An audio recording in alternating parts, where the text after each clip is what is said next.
What's going on, everybody? This is Afro Think Tank. Indiana has rejected Donald Trump's and the neo-Nazis Republicans' attempt to redistrict a staunchly red state like Indiana. Now listen, Indiana, I can't barely even say that shit. That's a whole nother country. I've never been there to Indiana. Okay, my big lips is having problems even saying the word Indiana. All right, but listen, these people in Indiana, this is red. All right, this Trump country, and they said no, we don't want an advantage in the election. That's what they said. I can't believe this happened. I just knew this was going to happen. Indiana? What? What? Guns, church, Trump, and they said no, we're done. I think Trump's done. This is the canary. This is more than a canary in the coal mine. This is a African elephant inside of a bird cage. Okay, you can't not see it. All right. Listen, Donald Trump's done. This should tell you he's done.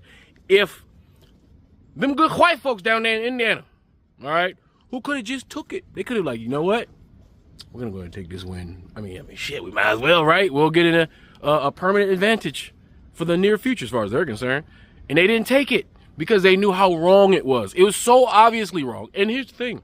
There are consequences. These state politicians know that if they do this, that one day the Democrats, their ops, will decide, you know what?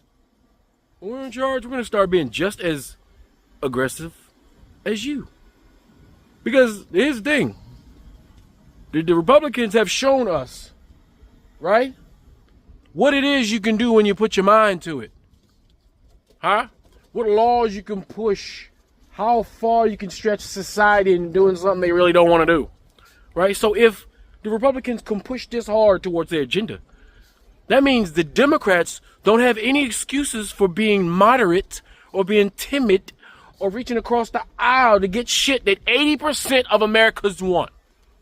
Because 80% of Americans, whether they're white, black, Asian, Indian, anything, we all agree on 80% of the policies. 80. Any smart, savvy Democrat would say, you know what? I'm going to take those 80% of what America likes, and that's what I'm campaigning on. I don't care how much political pressure there is. Because guess what? 80%. Listen, do you know what 80% is? So this whole time, right, Democrats, Republicans, have you realized that the shit that we fight about on the internet has nothing to do with things that will make us better for the most part? Y'all talk about trans and people in goddamn schools going back. How many trans children are in your school? And what is that one trans kid going to the bathroom going to affect your individual child and their future in the orbit around you? It's nothing, not a goddamn thing. But somehow they got you focusing on that. While the real legislation that you don't pay attention to, that disenfranchise you and your community, is being done right in your face because they know you don't pay attention. You know how they say, yeah, put it in the book, nobody's going to read it? Yeah, that's why y'all religious, because y'all don't read the Bible. People who read the Bible are not very religious because they read it. They're like, oh shit, that ain't no goddamn way, right? Because all you have to do is put information in front of people, right? People tend to be lazy and take the easy route and not absorb that information. They want people people want people to chop up their information like a steak. They want little squares and shit, and they want it to be tenderized so they ain't got to chew that shit, right? So they don't got to put any energy into processing that nutrients in their body. They want that shit to be mush. They just want to drink the steak out of a straw. They want to do easy route. And that's why they don't get the nutrition, the education, and the understanding that they need. But now, right? Now, I think enough damage have been done to where, some of these white folks were like, you know what? I don't even want no advantage even if it's coming from you. That's the truth. Right? Now, are there people out here who still Trump? Hell yeah, because they're evil. Keep in mind, people voted for Trump 3 times, knowing he was a racist piece of shit misogynist. People, there are, listen, more than millions of people voted for Trump knowing exactly who he was. Keep that in mind. Millions. Tens of millions. Never forget that.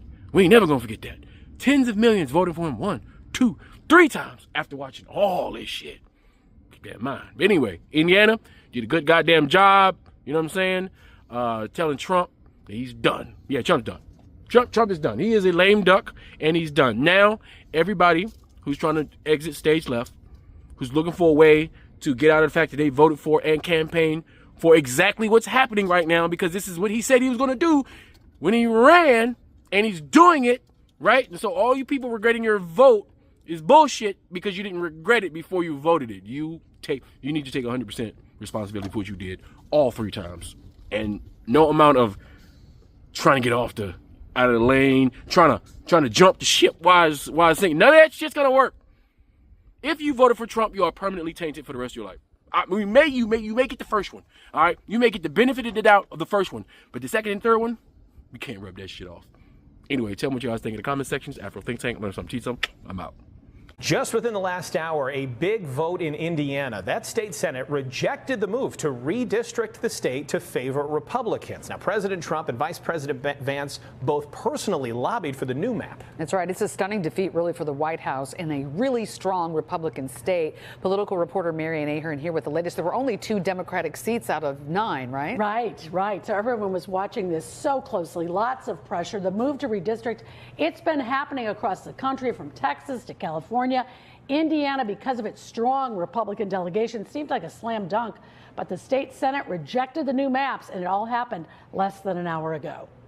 Fair maps now! Fair maps now! Protesters filled the Indiana state capitol today ahead of the redistricting vote.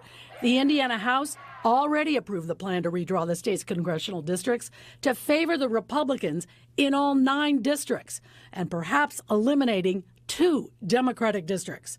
But the Indiana Senate, even with a GOP majority, it has been reluctant. Splitting these counties into separate congressional districts, I believe, creates confusion and barriers to cooperation. President Donald Trump posted this long social media post calling the Republicans who do not agree with redistricting suckers.